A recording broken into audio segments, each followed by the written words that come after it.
The borough of Ealing in West London has taken an important step that may set a pattern elsewhere. Councillors there have voted unanimously to impose a public space protection order around a Mary Stopes abortion clinic. The order designed to prevent anti-abortion vigils right outside the clinic. Now, in future, any protest will have to be at least 100 metres away.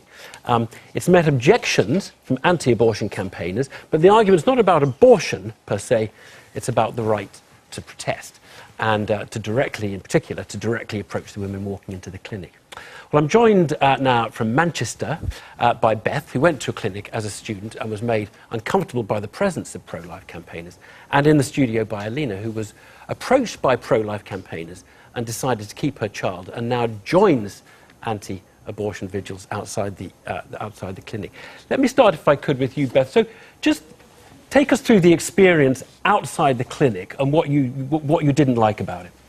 So when I went to the clinic, it was in Buckhurst Hill in Essex, and as I approached the clinic, bear in mind I don't know where I'm going, the only reason I probably knew it was a clinic is Google Maps on my phone, and the fact that these people were outside protesting. There were two men, one woman, a pace table, some fold-up chairs, and as I got closer I realised that there were lots of tiny model doll fetuses, loads of different sizes, which as a person going in you automatically think that that's what's inside you, which is not true at all.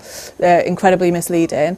They have leaflets that they hand to you, which on one side show incredibly gory pictures of bloody dead babies, and then on the other side they have a really nice cute picture of a newborn baby and a really happy mum. Did you feel it was harassment as you went in, or could you just have said not today thank you and walked past them and ignored them? I mean, obviously that's what I did do, and that's what the majority of people do. But I don't think that necessarily means that it's okay that they're stood there. I think women who are accessing abortion clinics are, a lot of the time, especially in my position, I was a first year student, I didn't really have any friends at university. You're incredibly vulnerable. You're at a vulnerable point. Yeah. Exactly. Let me put that to Alina, because Alina, your experience is very different. Yeah. So you went and you were persuaded by the... No, definitely not. Never. I've made my decision.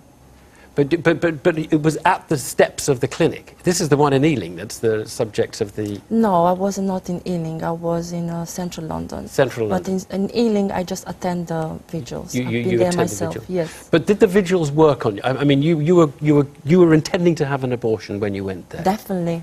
It wasn't planned to have a child, and it wasn't my best moment in life because of my circumstances. I've been sacked by my employer. I didn't have my financial situation very good. I didn't have anyone to take the responsibility with me. I just felt abandoned. I mean, I was literally abandoned. But Beth said it felt something like harassment as these people were showing her pictures of fetuses, and you felt it was helpful when they approached you. It was no harassment, because I just want to say the truth. When I was pregnant 5 weeks and a half, I've been having myself a scan at NHS, and definitely the baby had a heartbeat. Yes. Right. And then I had with my second child a scan at 7 weeks' time, and definitely it was a baby. Now with my third baby, I had a scan at 10 weeks, and definitely is a baby there. It's not nothing else. You're now attending some of these vigils. Yes, I do. Can I ask you, how often do you succeed in persuading someone who goes through? I may correct you here, I'm not persuading anyone. I'm just offering a leaflet, and if they want to accept the help, they are most welcome to come with us. Right. Beth, what do you make of what Alina's saying there? I think that there are people who are paid to do that inside the abortion clinic itself. That's what the lovely nurses who work in these clinics do.